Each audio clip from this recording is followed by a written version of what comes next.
box to me. And please make sure that you are on mute.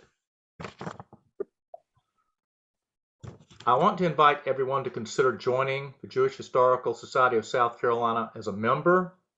By your presence tonight, you've shown an interest in South Carolina's Jewish history. The Society exists because of support from our members. If you go to jhssc.org for more information on joining, that's one way to find out, or contact our Executive Director, Rachel Barnett, at jhssc2020@gmail.com. Now I'm going to go ahead and turn the program over to our host, Judge Richard Gergel.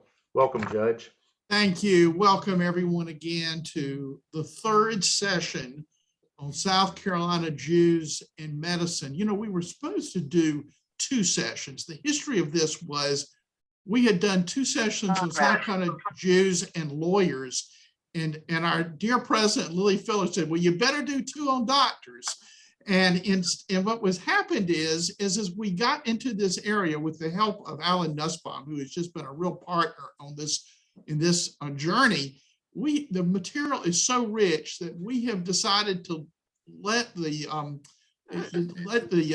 story give it enough time to actually share this remarkable story. And one of the lessons we've had over the many months we've been doing our webcasts is that sometimes we've been too rushed, that we've tried to put too much material into the story. So today is the third session on Jews in Medicine. For those who haven't been with us all the way, the first session was on South Carolina, was on the history of Jewish quotas. South Carolina was among all the states, or most of the states, that had Jewish quotas.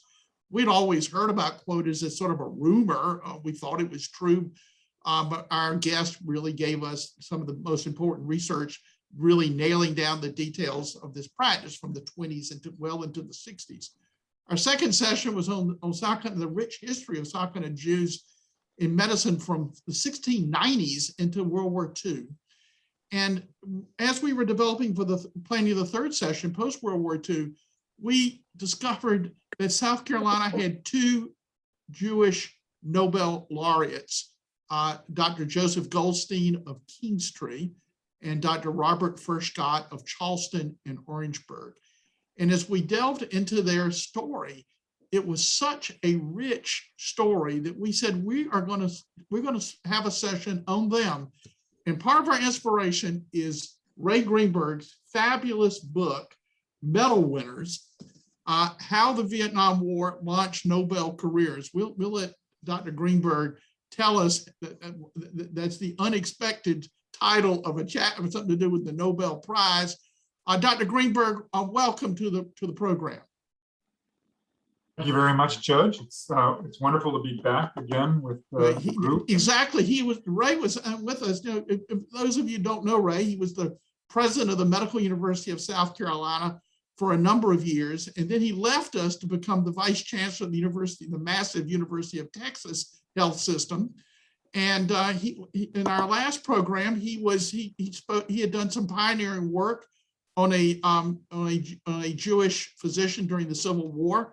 And he started telling us about his book, Medal Winners, and I've read it. Rachel, hold up your book. You've read it. Alan Nussbaum has read it. Alan, you can hold up your book.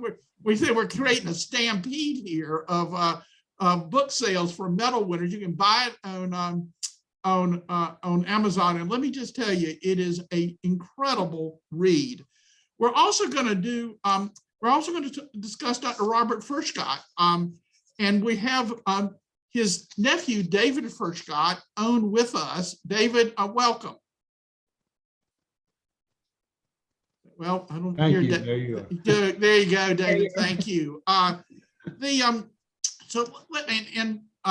science on Dr.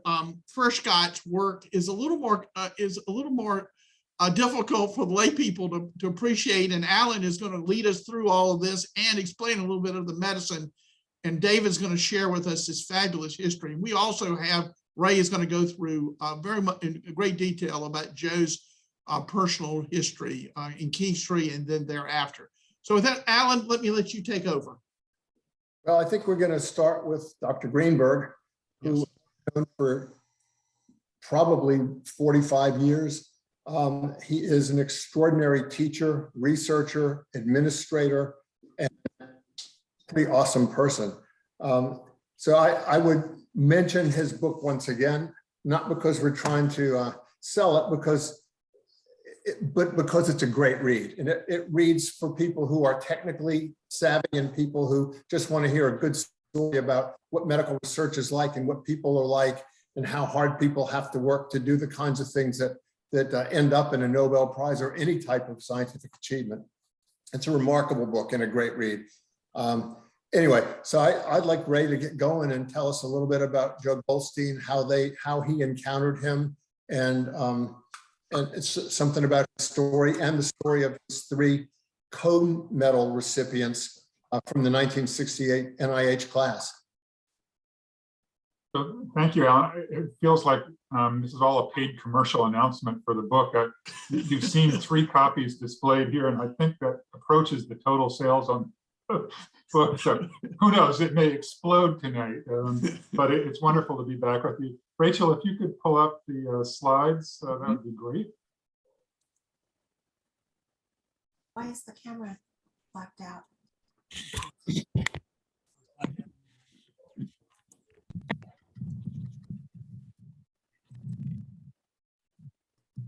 Okay, so we can Now they're go on to the showing. next. That's the same. Go on to the next slide. We need to silent somebody's phone there. Somebody's, please continue. So No. Turn mine off.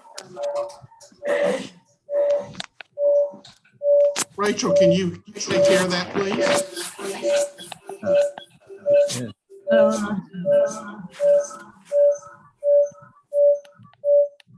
Mute everybody. Okay. Penny Blatchman. Lily, can you mute? Yeah, yes. All right, never mind. Melanie Baker.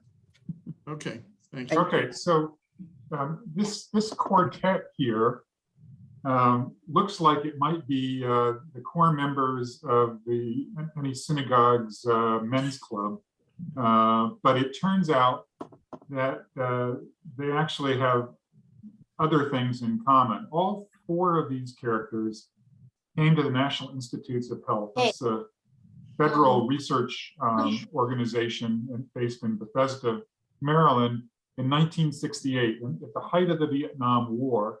And it wasn't a coincidence that it was during the Vietnam War that they came there, because at the time, all male physicians who graduated from medical school were eligible to be drafted into the military for a 2-year term of service. One of the few ways that you could be exempted from that was to be accepted into the public health service, of which the National Institutes of Health is one entity. Another one is the Centers for Disease Control. But obviously, with something like 7,000 physicians graduating every year and only roughly a couple hundred slots available at the NIH, it was an extremely competitive program to get into. You pretty much had to graduate at the very top of your medical school class. And these 4 fellows all were admitted in 1968 into that program. They are from left to right: Joe Goldstein, who we're going to be talking about, and his lifelong research partner, Mike Brown, and then Bob Lefkowitz, who's at Duke University, and Harold Varmus, who did his groundbreaking work at the University of California at San Francisco, and subsequently went on to become the director of the National Institutes of Health and the director of the National Cancer Institute. What the other thing that they have in common is that they didn't all just come to train at the same time in the same place. They all went on to win Nobel Prizes. And the reason I became aware of this is because Joe Goldstein and Mike Brown wrote a paper about this program. And if you look at the 10-year period of time between 1964 and 1973, at the time, 9 of the trainees in that program went on to win Nobel Prizes. It's now 10 in that cohort. But the amazing thing is 4 came in one single year, and that's the quartet that's pictured here. So let's talk a little bit more detail about Joe Goldstein, because he's our native son. It's from Kingstree, South Carolina, and went on to great fame and glory beyond the borders of our state. Next slide.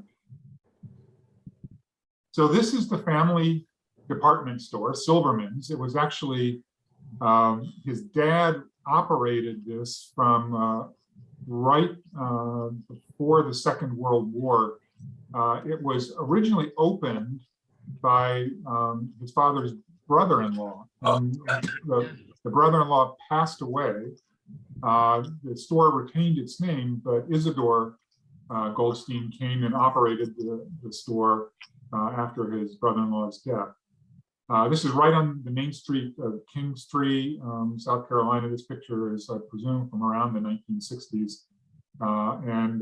So, like many Jewish families in South Carolina at the period, Isidore Goldstein was a merchant, and it was the next generation that would move into academic pursuits. Next slide. This is Joe Goldstein's mother, Fanny Alpert Goldstein, who was from Sumter. You would look carefully at her face. We'll show you Joe again. Her eyes, nose, and mouth are well, Joe is a carbon copy of her. I mean, it is amazing how similar they look. She was went to college, which was unusual at the time for young women, and was an avid gardener and was known throughout the state for her work that she did with camellias and other amazing plants. Next slide. This is Joe in around 1946. I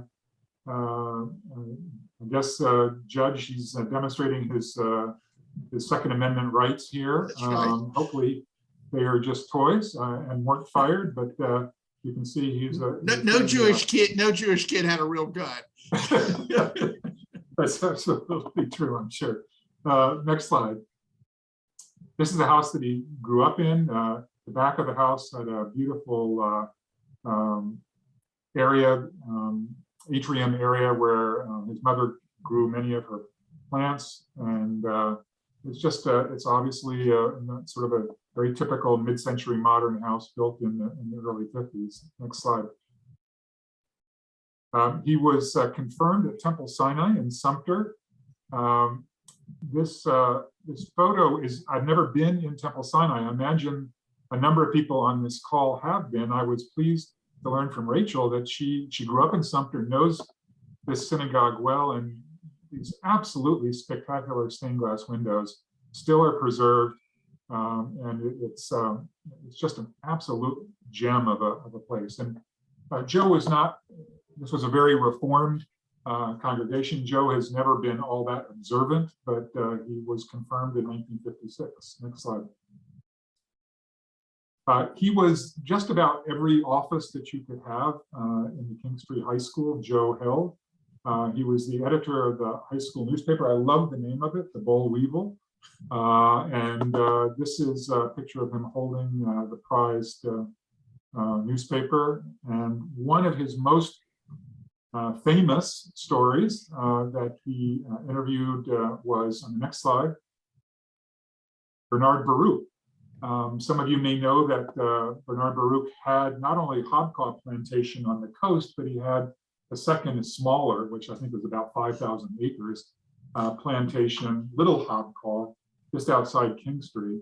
And there's Joe on the left, sitting with Baruch, who was 88 at the time.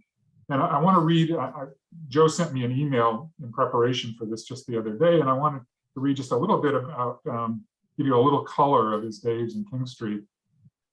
This is Joe speaking. When I was editor of my high school newspaper, the Boll Weevil, I interviewed Bernard Baruch at his Little Hobcaw home about 10 miles outside of Kingstree. Little Hobcaw was his hunting plantation where he entertained Eleanor Roosevelt, Churchill, James Burns, and many others. Eleanor Roosevelt was a frequent guest, arriving in Kingstree on the Atlantic Coast Railroad which ran from New York City to Miami. The railroad track was the dividing line that separated the white homes and the black homes in King Street. Eleanor Roosevelt's arrival was celebrated by the black community, and much less so by many whites who threw bananas at it. My father used these despicable episodes to explain to me the essence of prejudice and hatred. During my childhood in King Street, the KKK was in full bloom, with marches down US Highway 52 about once a month. So Joe was to leave King Street not long after this. Next slide. This is you wanted me to show. This is very typical of Joe Goldstein. He still has the copy in his files of the story that he wrote over 60 years ago with Bernard Baruch. But one of the things that he prided himself on in this was, in the column here, it says he was interested in being told about the 3 C's of learning, which the erudite statesman considers just as essential as the 3 R's. According to him, a student must have these 3 C's: character, courage, and competence, before he can master reading, writing, and arithmetic. And I think character, courage, and competence all really define Joe Goldstein. Next slide. Well, it wasn't long thereafter that Joe left South Carolina to go to Washington and Lee for college.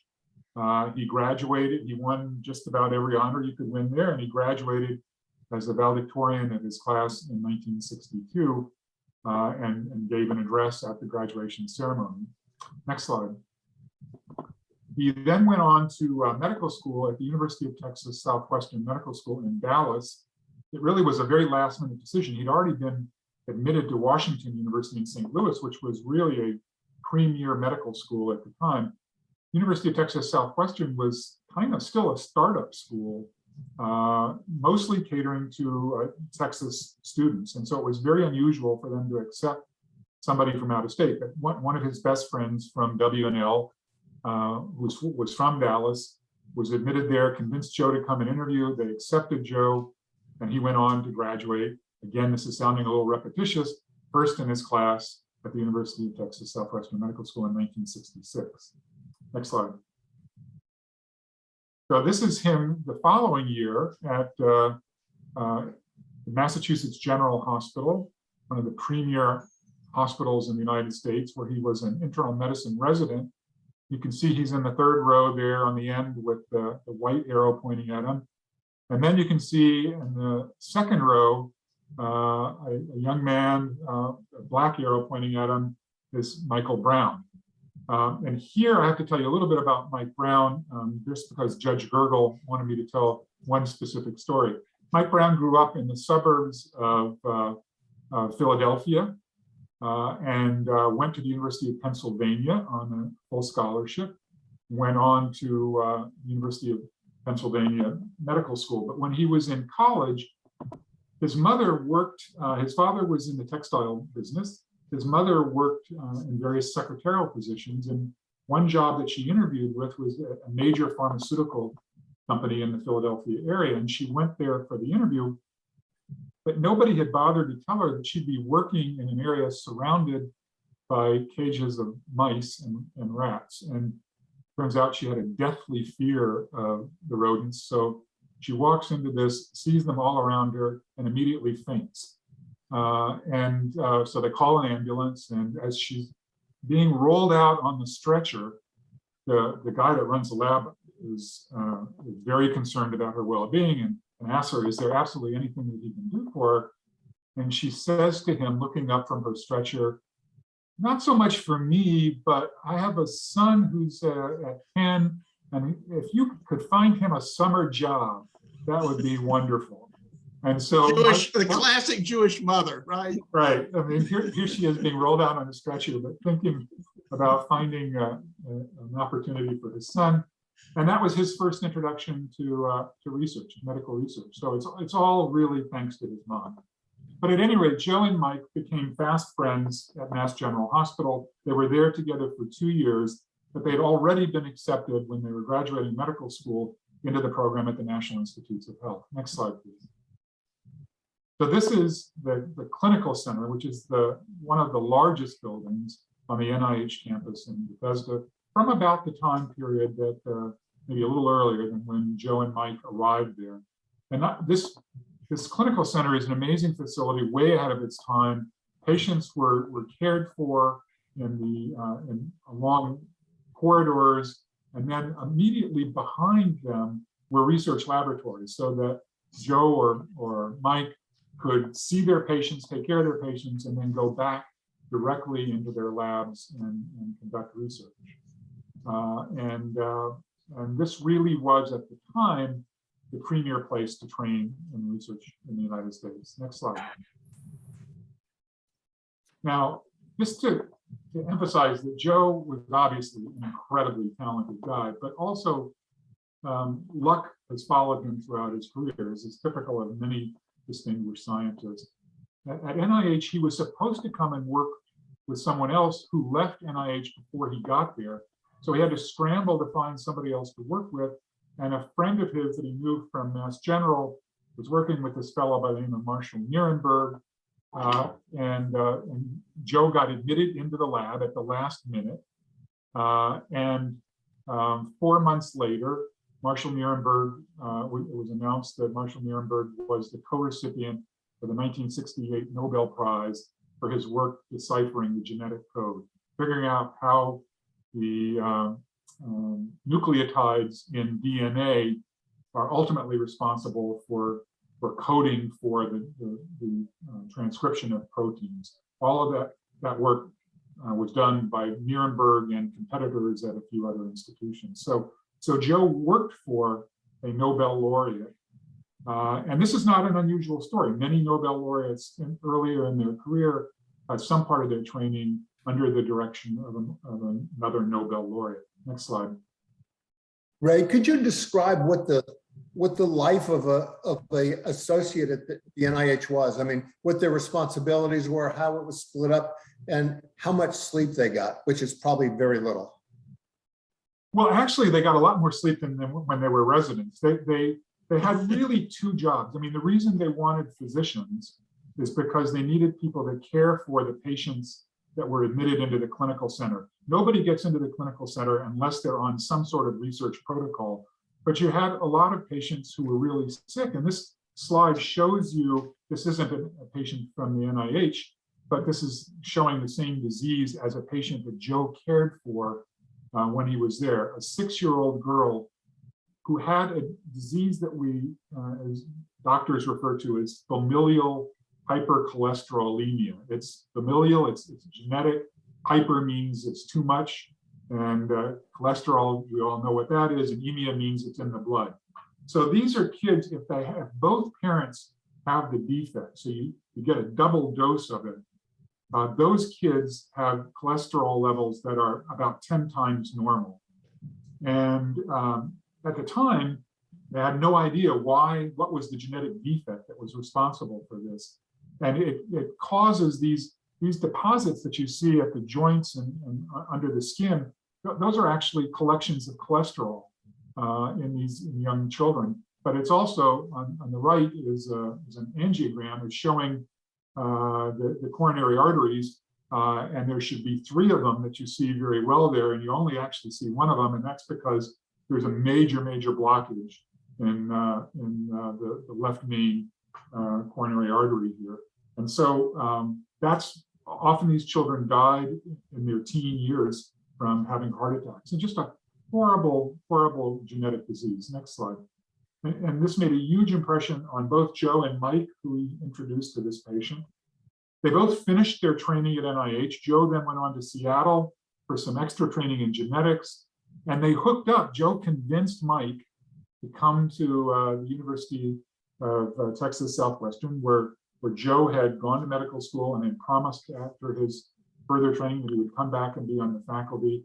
So they both, Mike arrived there in 1971. Joe got there because of his additional training in 1972, and were working on their own projects, but they decided they would have one project together looking at cholesterol metabolism and trying to figure out what was wrong, what was the genetic defect that these children with familial hypercholesterolemia have. And what they speculated was that this was a time when receptors for various chemical entities were being first discovered on the surfaces of various cells in the body. And they speculated that there is a receptor for LDL cholesterol. We all know LDL is the bad cholesterol, if you will, because it's the one that deposits itself into plaques and gives rise to heart disease and other vascular problems. But it's basically a carrier molecule for cholesterol. And the way our body normally processes it is it's taken into liver cells, and the liver cells have specialized chemistry to break it down, break down the cholesterol. You need cholesterol, a certain amount of cholesterol in your body, because it's a building block for membranes, cell membranes, including very critically for membranes in the nervous system. So you can't do away entirely with cholesterol, but obviously people who have very high levels, you want to reduce the amount of cholesterol. And they speculated that that there were receptors on the cell surface that were dysfunctional or not there, not working appropriately in these children who had familial hypercholesterolemia. Here you see Joe at the microscope and Mike looking over his shoulder. But this is how intimately they work together in the laboratory. Next slide. And this is just a little mock-up to show you. On the bottom lower left, those are actual LDL particles circulating in blood. So you see, they actually have a physical kind of spherical shape with a sort of an outside layer, and then the cholesterol all sort of stuck in the inside. So it's protected from the watery plasma that it's circulating in. And on the right-hand side at the very top, you see a process by which the LDL is being brought into the cell, the liver cell, by these receptors. The little Y-shaped things there are the receptors, a mock-up of the receptors. The LDL cholesterol is taken into the cell and goes through a series of steps breaking it down. And what Joe and Mike discovered is the whole process by which the receptor works and the liver successfully chews up the LDL cholesterol. And I should pause here to ask how many in this audience are taking a statin drug? I'm guessing, I can't see all the hands, but I'm guessing it's most of us. Certainly yes. I am. Yeah. They didn't discover statins, but statins, the way statins work is they increase the number of LDL receptors on the liver cells so that your body, your liver cells can take in more LDL cholesterol out of the blood, so it lowers your blood cholesterol. That's the basic principle. It's actually a Japanese chemist and a Japanese pharmaceutical company that produced the first cholesterol drug, lowering drug. Next slide. So all this work happened started in 1972, as I showed, and continued full speed ahead for the next probably about 4 years. They really worked all of this out. And then you can't probably read the date on this New York Times, but it was the front page of the New York Times in October 15th, 1985. Joe and Mike were recognized with the Nobel Prize. So they were about 45 years old, which is like they're in kindergarten for most Nobel Prize winners. It's typical that a Nobel Prize winner, there's a 20-year wait between the time of their work and the time that they actually received the prize, as research is being conducted and really proving how important the discovery really was, how much science subsequently has come out of it. So they were incredibly young men when they shared this Nobel Prize. Next slide. This is a picture, Joe sent this to me the other day because I didn't have a picture of his dad. And this is Isidore and Fanny with the Queen of Sweden at the Nobel Prize ceremony. So his parents got to be there. His mom sadly died 3 years later, but it's unusual that someone's parents can be alive to celebrate this kind of momentous accomplishment. Next slide. So Joe and Mike, you would say, okay, they're 45, they win this prize. They had, just about every other offer to do, to lead organizations, to pretty much run anything they wanted. But these two guys have stuck together and continue to this day to work together. You know, it's now 50 years, the longest known scientific partnership, and they are amazing. They could finish each other's sentences, finish each other's thoughts. They are the married couple of biomedical science in every way possible. Next slide. I wanted you to know that Joe is not a one-dimensional scientific bookworm. This is a photo of his apartment. You can see he's obviously a very avid contemporary art collector, especially glass art, quite a valuable collection. But he really is, he's as passionate about his art as he is about his science. Next slide.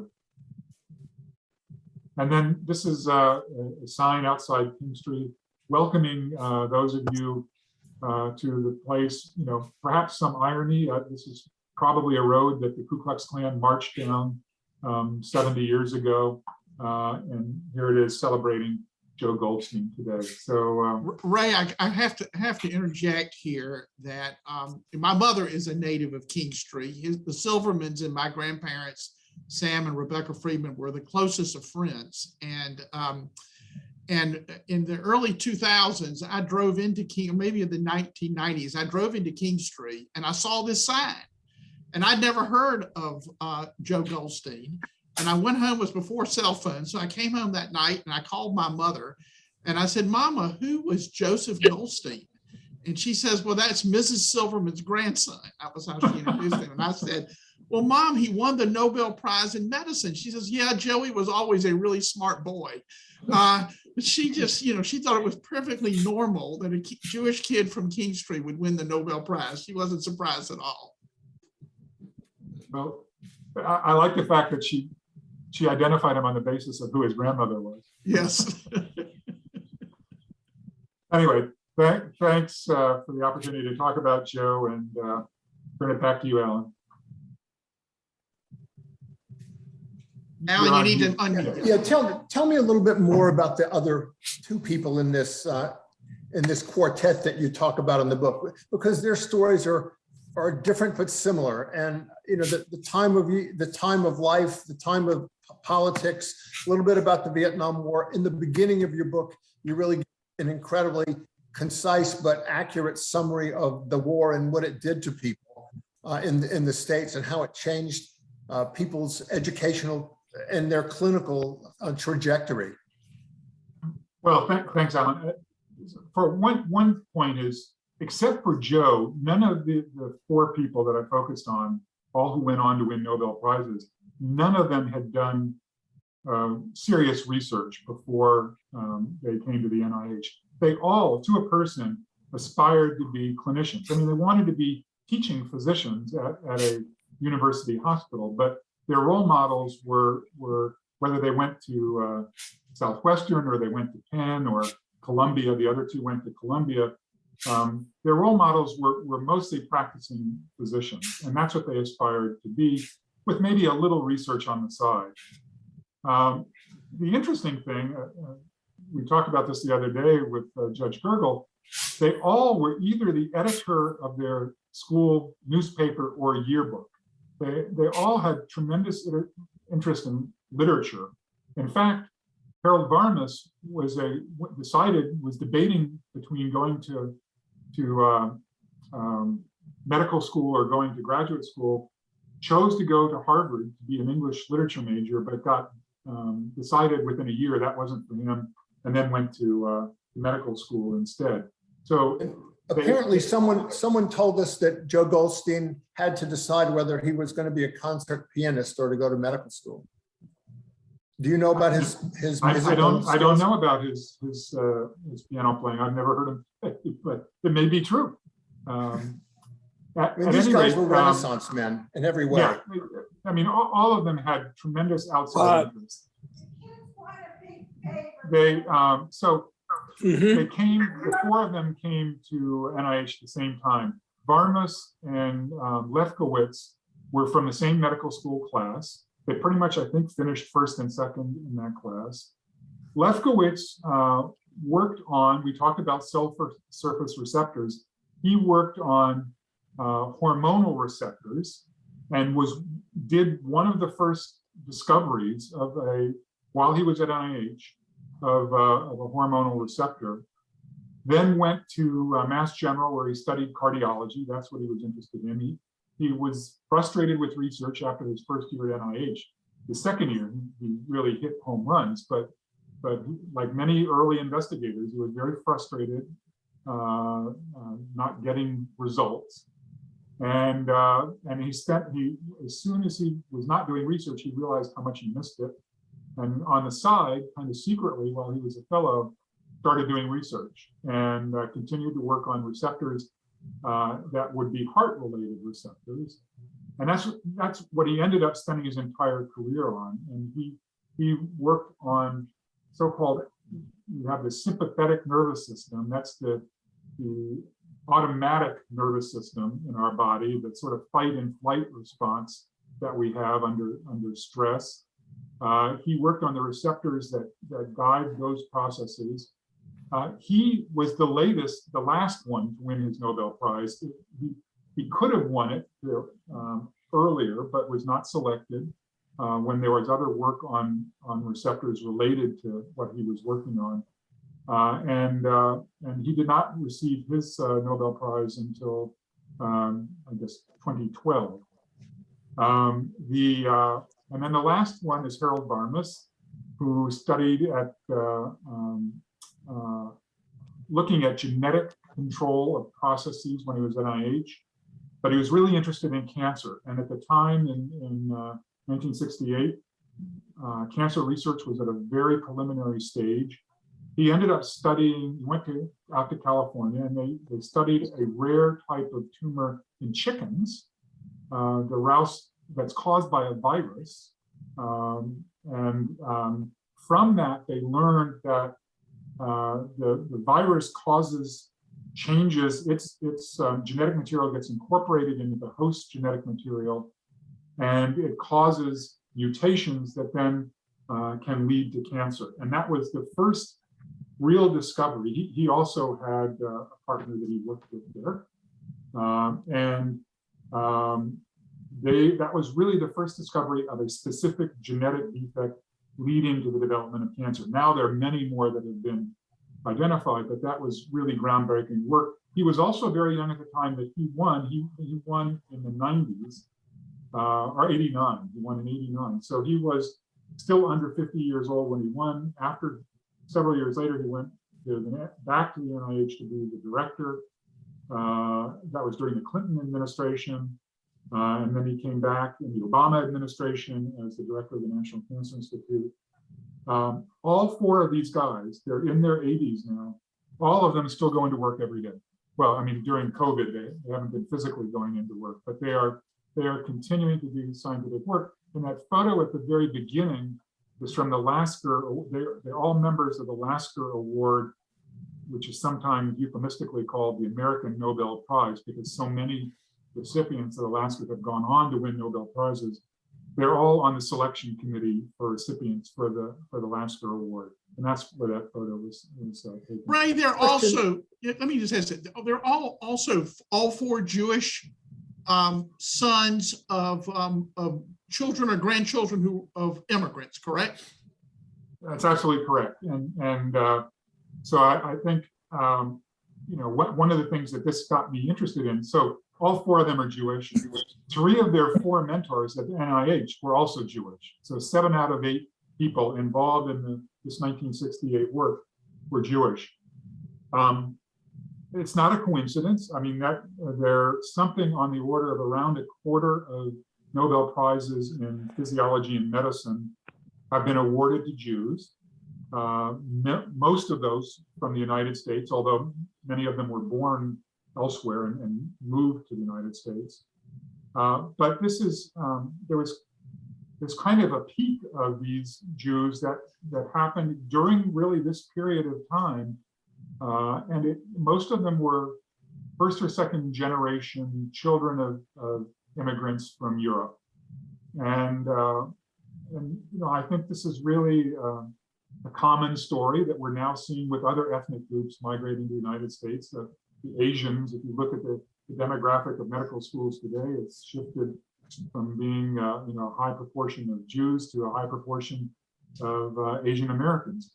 And many of them are the children of immigrants. And I think this is a common story. There may be other things that are special about the Jews. A lot of speculation about the genetics of it. And I think there's actually some basis for that. If you look at how small a population the Ashkenazi Jews came from, it's possible that genetic differences were passed down through that very small number of people. But culture has been also speculated.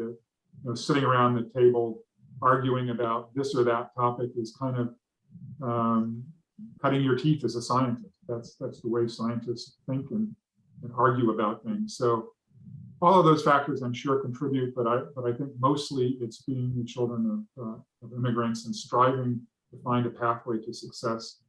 Interestingly enough, there are 8 offspring of the 4 Nobel Prize winners here. Only one of them has gone into medicine. So, I think the next generation, it just wasn't as appealing, even though their fathers were all incredibly successful and their children all got to see the success. Only one of 8 has chosen to go into science or medicine. Alan, why don't we move to Dr. Furchgott, because there's also another very fascinating story here. Dr. Furchgott is an extraordinary man who really came of age in research at a time where the molecular genetics and molecular biology of the 4 from 68 were, he spanned the time of the kind of old school biochemistry. Everything was, using measurements that were tissue extracts. He would take muscle and try to measure differences in tension in the muscle. It was a earlier kind of science, but he also succeeded in such an extraordinary way that paved the way for a lot in the future. So David is going to jump in and tell us about his uncle.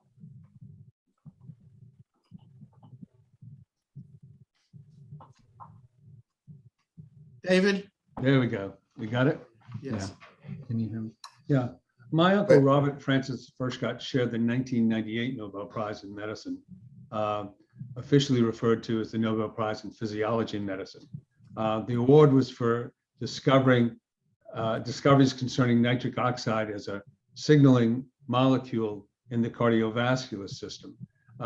Oversimplified, his discovery was essentially what makes blood vessels expand and contract, regulating blood pressure. I think is one simple way of doing it, but the doctors here can do a better job of that than I.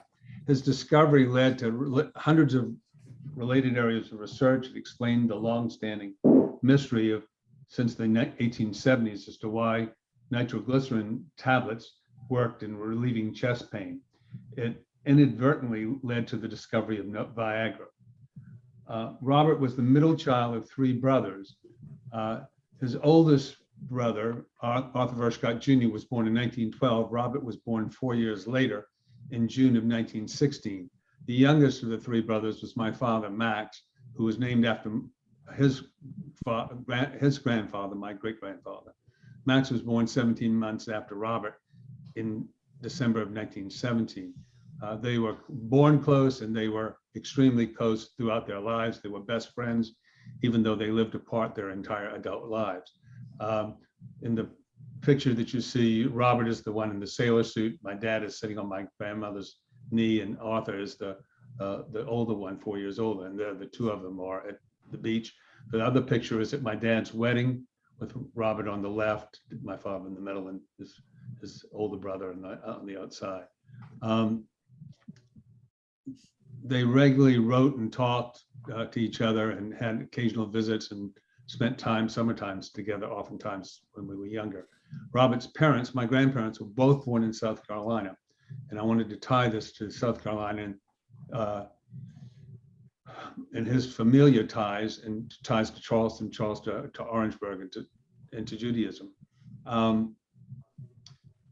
My grandfather, Arthur Sr., Robert's father, was born in Charleston. My grandmother, Robert's mother, was Pina Sarnshu Furchgott. She was already a third generation South Carolinian, born in Orangeburg. In 1916, at the time of Robert's birth, his grandfather, my great-great-grandfather, Max, had just finished a 2-year term as president of the board of KKBE of Kahal Kadosh Bethlehem here in Charleston.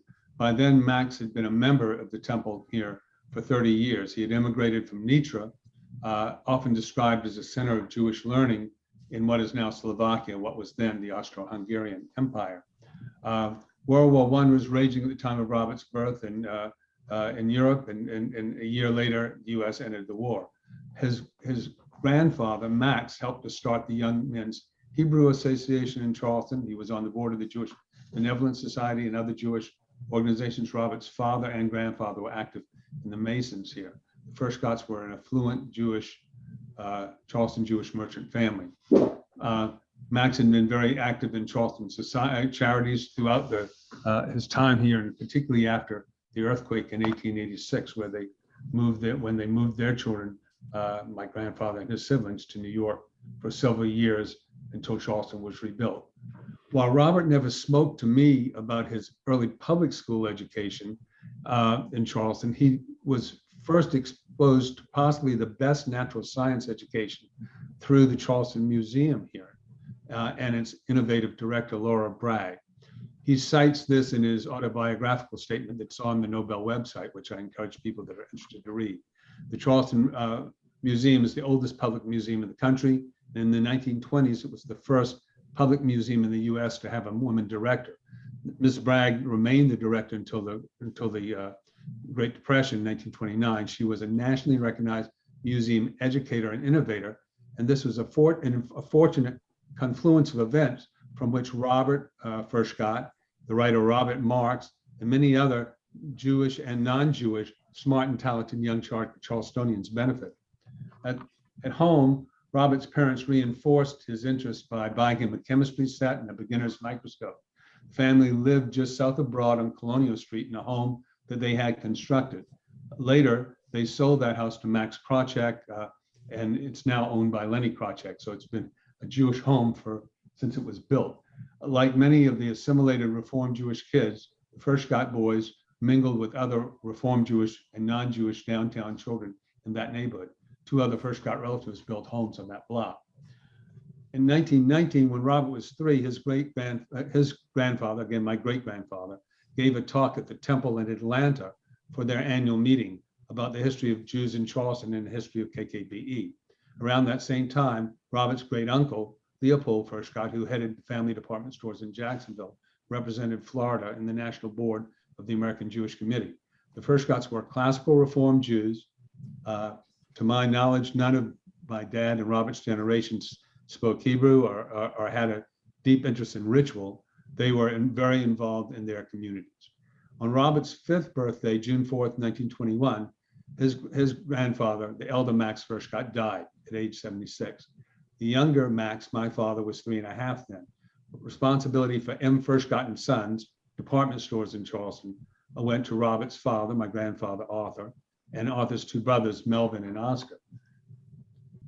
Then came the Great Depression. Robert was 13 in 1929 when the markets crashed. Robert's father left his share of the family business in Charleston to Robert's uncles, and they all moved with the oldest was already in college, but with my father and Robert to my grandmother's hometown, Orangeburg, Robert's mother's hometown. Arthur Sr., that is my grandfather, Robert's father, opened a dress shop there. Robert was 13. He liked Orangeburg. His first cousin, Edwin Mosley, was same age and lived there also. They were best friends and competitors for academic honors in school. There were a number of other Jewish families in Orangeburg. Though he wasn't a big guy, Robert played as a lineman in the varsity football team in Orangeburg High School, and that team won the state championship. Due to the football accident, Robert dislocated his retina and permanently lost the sight of his right eye. Family lore goes, we wonder what he would have been able to accomplish had he had 2 eyes. Years later, when he won the Nobel Prize in 1998, the Orangeburg Times Democrat newspaper ran the headline, Nobel Prize winner is Orangeburg football hero. Robert's older brother, Arthur, was already at the University of North Carolina, completing his degree in engineering when Robert graduated Orangeburg High in 1933. Robert went on for his first college year at the University of South Carolina because during the Depression, the family couldn't afford to pay out-of-state student tuition for 2 students at UNC simultaneously. He was the Nobel Prize winner, one of the first. Yeah, Furchgott, yeah. Excuse Okay, me? no, Somebody needs to mute. Okay. someone- In 1934, my grandfather gave up his business in Orangeburg and moved to Goldsboro, North Carolina. Although that was never said openly, supposedly that was so that Robert could get his in-state tuition and could change schools. He temporarily lived in a downtown hotel, which I visited in Goldsboro, and he opened a business there briefly. Was there for less than a half year. Robert could then transfer from USC to UNC and pay in-state tuition. Robert continued at UNC, and then the family moved on yet again that same year. They left North Carolina and moved to Florence, South Carolina, with other relatives there. This is all Depression era stuff that was going on, certainly. My dad graduated high school with top honors in Florence, despite having changed schools 3 times in his senior year. Robert, upon finishing at Chapel Hill, applied to graduate schools. He had an excellent academic record, but was turned down repeatedly. Once he mentioned that the quotas that Jewish students faced in those times, and his attempts to enter several prestigious Northeastern graduate programs unsuccessfully. He was admitted later, but before the end of the summer, to graduate program at Northwestern University in Chicago. And following his thesis, he moved on to Cornell University Medical College in New York for 9 years, then to Washington University Med School in St. Louis for 7, and finally back to New York in 1956 to the State University of New York's Downstate Medical Center in Brooklyn. Robert returned to Charleston regularly with his family, bringing his 3 daughters, my cousins, down for summer vacations at Sullivan's Island. And of course, we visited them also in New York. His children were raised in the Reform Synagogue in Woodmere, Long Island. Robert did not actively involve himself in Jewish matters. His life was primarily his research. Robert won the Nobel Prize in 1998, 6 months after my dad, his brother, died. He took his sister-in-law, my mom, with him, his wife also, and his daughters to Stockholm for the ceremony. After his wife died, a few years later, my mom accompanied him to the Nobel Centennial in 2001. He was at SUNY Downstate until he retired. Robert moved back to Charleston and lived at my parents' house for a few years before moving to the Bishop Gasset retirement community. When his health began to fail, his middle daughter moved him to Seattle, where he spent his last few months before his death in 2009. As a closing aside, this is an appropriate slide for this. My wife, Fetney Ascari Fleischman, and I met in the 1980s. Her former husband had died at age 42, and her father was detained in Iran. So her uncle Amir Ascari was her surrogate dad in the US.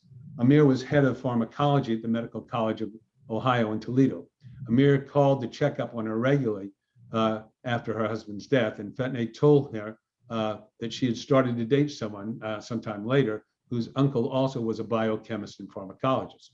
When she mentioned my family name, he said immediately, quote, "If he's related to Robert Furchgott, he's got to be a good person," close quote. So the uncles knew each other for decades. Robert offered Fetney's uncle his first research position at SUNY Downstate, which Amir turned down to move to Ohio. So it was a science and medicine that provided me the character reference that I needed. Amir also said to Fetney more than a decade before it happened, to mark his words, Robert would eventually win the Nobel Prize. So this is Uncle Amir and my Uncle Robert, this is our father's brothers, and Fetney and my daughter and Robert in Florida. Okay. That's great. Yeah. Thank you very much, David. That was wonderful history. And my job now is to try to explain a little bit about the science.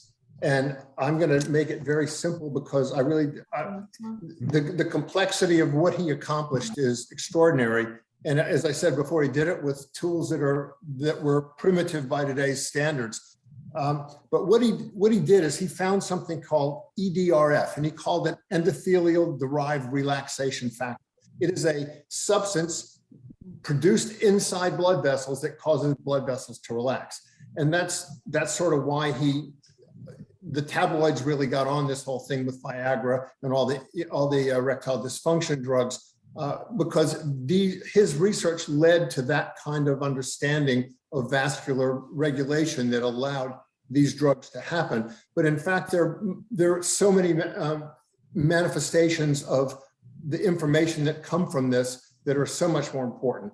I mean, in premature infants, this EDRF was found to be nitric oxide, which is a gaseous molecule that's it's dissolved in the blood in very low concentrations. It can be very toxic at higher concentrations, but it relaxes the membranes of the walls of the arteries. And so it really was the thing that allowed nitroglycerin to work. Nitroglycerin was converted to this nitric oxide. And just as an aside, in his old age, Nobel, I've forgotten his name, Nobel. Alfred Nobel had heart disease, and they put him on nitroglycerin, which he had actually invented. And he was terrified to put this thing in his mouth because he thought he might explode. So I think that's probably a true story. Who knows? Anyway, so this nitric oxide is used now in neonatal intensive care units for children who have pulmonary hypertension, which means the right side of the heart that pumps blood through the lungs is under incredible strain because there's constriction of the blood vessels in the lung. It can be a very devastating disease. And also it's used a little bit in adults for respiratory distress syndrome. And there are some studies that I don't know the results of, but I think are probably still being done looking at the use of nitric oxide in COVID pneumonia. So it's a very interesting compound that has lots of functions, including killing invading germs in immune reactions and infection. So there's a whole wide range of things that that nitric oxide has done. And I would like to let Dr. Furchgott finish it by telling us the story in his own words. Oh, wait. Nobelist, Nobel Prize. And practically, when the dictionary is closed, Nobel Prize and nitric oxide almost kissed one another. And I said, maybe it's an omen. In my work, I simply have been interested in finding answers to things that pique my curiosity, that come up. You can't predict what's going to come up and what the questions are that you're going to try to answer, but they develop those questions as you do more research and you then try to get an answer to those questions. You never get a complete answer, you get a partial answer, and then the next step is what is the more complete answer, and so on. You use chemical agents, drugs, and so on, in certain ways to try to solve puzzles about how tissues function. And this is somewhat old-fashioned compared with molecular biology now and all the genetic studies and so on. But it still is useful and in terms of developing agents that are going to be of practical use. That's not my aim, but it turns out that pure research begins to get the answers to problems that then are helpful in developing new drugs and new procedures in medicine. The new generation of pharmacologists, physiologists, biochemists who do so much in molecular biology are going to make further breakthroughs in areas that, with my training, I can't get into, but I know are very interesting. The New York Times called me. and said they have a report here from the Associated Press, and that I am the winner of the Nobel Prize. You don't do research to win prizes. It happens that you do win prizes sometimes if your research is considered really important. I've worked hard and long and thought hard and long and had fun. And it's almost like the icing on a cake. The cake is good, that's the fun part. Now there's some extra icing on it, and it makes it even that much sweeter.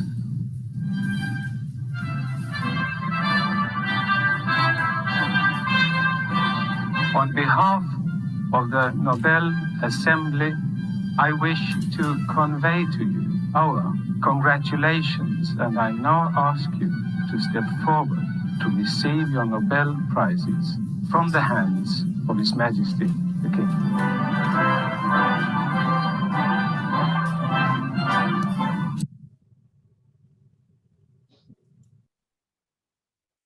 Oops. Pretty amazing human being he was. Alan, we got to ask the question. We have less than 1% of the population of South Carolina. We have 3 Nobel laureates from this state. 2 are Jewish. Ray tells us that a quarter of all the Jewish Nobel laureates in medicine were Jews when the country's population was around 2.4%. It is, in South Carolina, Jews found great acceptance and tolerance. And 2 of our sons go on to thrive in this environment. And you can't help but notice the parallel histories of why the Jews in these towns in the 20s, 30s, 40s, 50s are accepted in these small South Carolina towns. African Americans experience Jim Crow. And maybe one of our experiences, I just sort of throw this out, is we look at the fruits of intolerance and the fruits of tolerance. And the Jews are an example of the benefits of tolerance. And Dr. Furchgott, from German Jewish extraction, and Joe Goldstein and these other 3 Nobel laureates that Ray talks about are Ashkenazi Jews, Russian and Eastern European, but they all thrived in an environment of acceptance and nurturing. And, perhaps with all the struggles we have in this country with intolerance, maybe we could all point to the fruits of tolerance.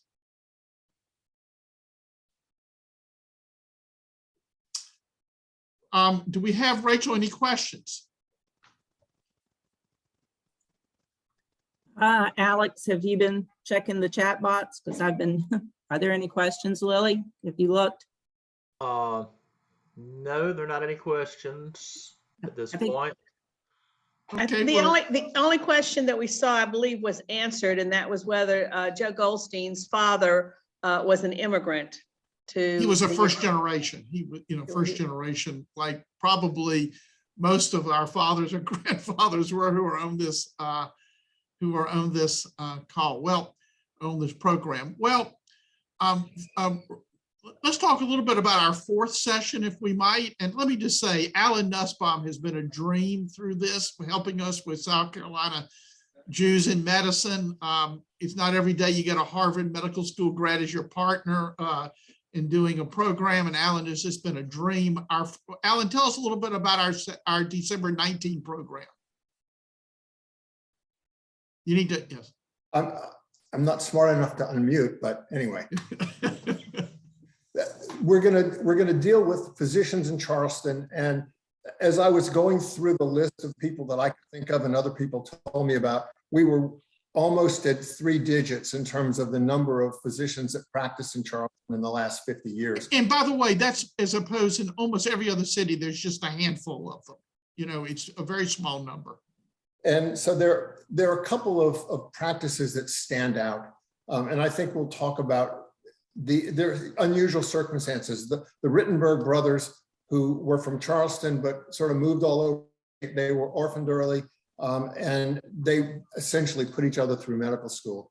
Matthew Steinberg was a general practitioner who probably delivered most of the Jewish children in Charleston and perhaps half of the Black children in Charleston, and still had time to do other things. And he was a fairly expert surgeon for a general practitioner in those days. He was, again, a Renaissance man.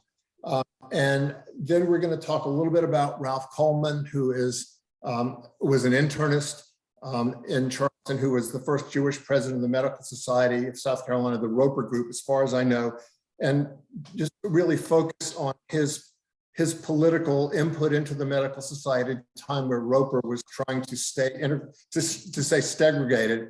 And he, I think, was fairly forceful in talking about integration of Roper Hospital and sort of joining the 20th century. And then we're going to talk about is, hold on, what was the last? South Africans. Yeah.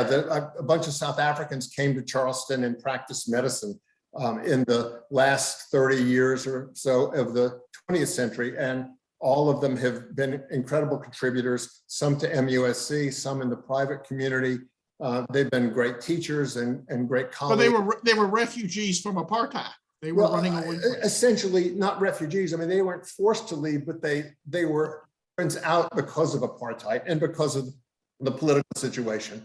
And there are probably about 10 or 12 of those, and we will have two of their people speak and just talk a little bit about how they made the decision to completely relocate to another place only 100 years after their families, most of whom in South Africa were Lithuanian, had come to South Africa, and then they were ready to move on again. So that would be interesting too. Well, that sounds like a wonderful program. Well, thank everybody. This has been another of our great adventures. And from our friend Lily Filler, who says we had to do enough on the Jewish doctors. She's now had we'll have 4 programs and only 2 for the lawyers. The good news, in January, we're going to do Jewish lawyers in Jim Crow. Professor Wakefield from Brandeis will be joining us, and we'll have Armin Derfner, the great South Carolina Jewish civil rights attorney, joining us as well. And he has a wonderful new book. So until December 19th, everyone, thank you for joining us, and everyone be safe.